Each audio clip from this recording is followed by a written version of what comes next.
My name is Kayla Mueller. I need your help. It's very terrifying here. That's American Kayla Mueller in 2013, held hostage by ISIS and brutalized by its leader.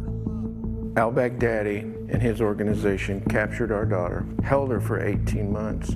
They tortured her. She was held in solitary confinement. She was raped by al-Baghdadi. We know that to be a fact. She was murdered by him or someone in his organization. Also among his victims, 3 other Americans captured in Syria: aid worker Peter Kasich and journalists James Foley and Stephen Sotloff.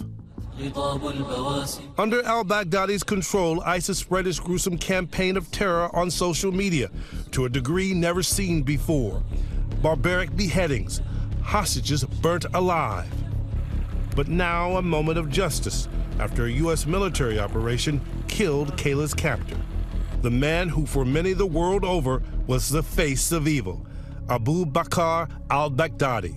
On Saturday, President Trump with Vice President Pence gathered in the Situation Room with military brass, all watching a live step-by-step feed of the top-secret mission. We had absolutely perfect, as though you were watching a movie. 8 Chinook helicopters took off from Kurdish territory in Iraq, flying low and taking on gunfire before landing in northern Syria. Just after 5 p.m., 100 U.S. Delta Force soldiers arrived at al-Baghdadi's compound, where they blasted through a wall in case the front door was booby-trapped. Al-Baghdadi fled into an underground tunnel with 3 of his children. A military canine and soldiers followed in hot pursuit. He died after running into a dead-end tunnel, whimpering and crying and screaming all the way. He died like a dog. He died like a coward. But before the special operations team could get to him, al-Baghdadi detonated a suicide vest. The 3 children killed alongside him. His body was mutilated by the blast. The tunnel had caved in on it in addition, but test results gave totally positive identification. Delta Force operators were on the ground for roughly 2 hours in a firefight with Baghdadi's men. At 7:15 p.m., after DNA testing on site, the call came into the Situation Room from those on the ground saying, 100% confirmation, jackpot, over. We took highly sensitive material and information from the raid, much having to do with ISIS, origins, future plans, things that we very much want. Today, the president tweeting a photo of that heroic dog. I'm joined now in studio by Defense Secretary Mark Esper. Great to have you here this morning. We have a lot to talk about. My colleague Martha Raddatz was reporting key details this weekend as the story broke. This had been weeks in the making.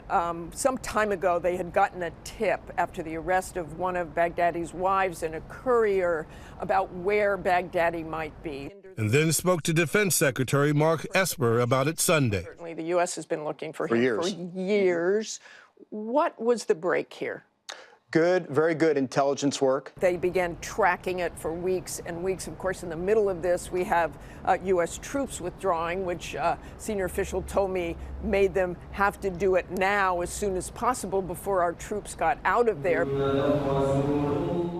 world learned the name al-Baghdadi in 2014 when he announced himself as the leader of the Islamic State, proclaiming his caliphate. What al-Baghdadi was really known for was taking a terror group and actually gaining control of territory in Iraq and Syria and governing that territory, establishing what he called as a caliphate.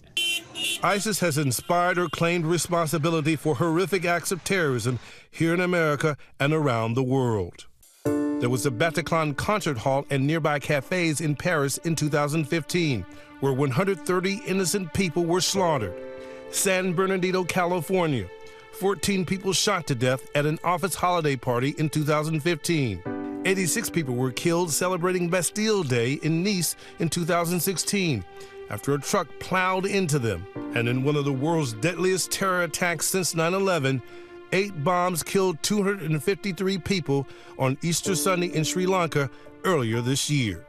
Under Baghdadi's leadership, ISIS created a highly sophisticated, highly expansive online presence. They specifically targeted disaffected people across the West, and they sought to inspire these people to conduct attacks on behalf of the ISIS cause, but independent of the organization itself. Around the world and here at home, the threat of ISIS is real and ongoing. This year, ISIS suspects were the targets in 1,000 of the 5,000 active FBI terror investigations.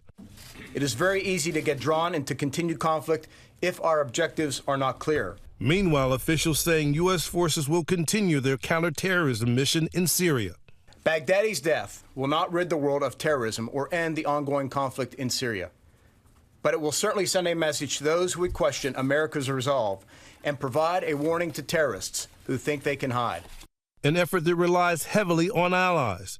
This weekend's raid was launched from Kurdish territory in Iraq. But earlier this month, President Trump had pulled U.S. troops out of northern Syria. As the U.S. reduces the number of military and intelligence resources in the region, counterterrorism officials have to be concerned that that will greatly diminish our ability to collect intelligence. The administration's decision drew criticism from Republican and Democratic lawmakers alike, who said America was abandoning its Kurdish allies, one of the most reliable partners in the war against ISIS. It's always a good day when a terrorist leader like al-Baghdadi dies, but history tells us a new leader will emerge, the group will reorganize itself, and the key question here is, will the U.S. be in a position to address the next leader? Families of Americans killed by ISIS say they are thankful that al-Baghdadi is gone. The parents of James Foley speaking to ABC affiliate WMUR. We're grateful that our country has recognized the need to continue to find the leadership of ISIS. While the victory will not bring our beloved son Stephen back to us, it is a significant step in the campaign against ISIS. The Muellers also hope that they will learn more about their daughter Kayla's fate. Someone that they've captured in that group that was close to al-Baghdadi knows what happened to her. All along, my only real goal is to bring Kayla home, back to Arizona, where she grew up and was born. She never gave up hope, though, from what we were told. She never gave up hope on us getting her home. For Nightline, I'm Pierre Thomas in Washington, D.C. Hi, everyone. George Stephanopoulos here. Thanks for checking out the ABC News YouTube channel. If you'd like to get more videos, show highlights, and watch live event coverage, click on the right over here to subscribe to our channel. And don't forget to download the ABC News app for breaking news alerts. Thanks for watching.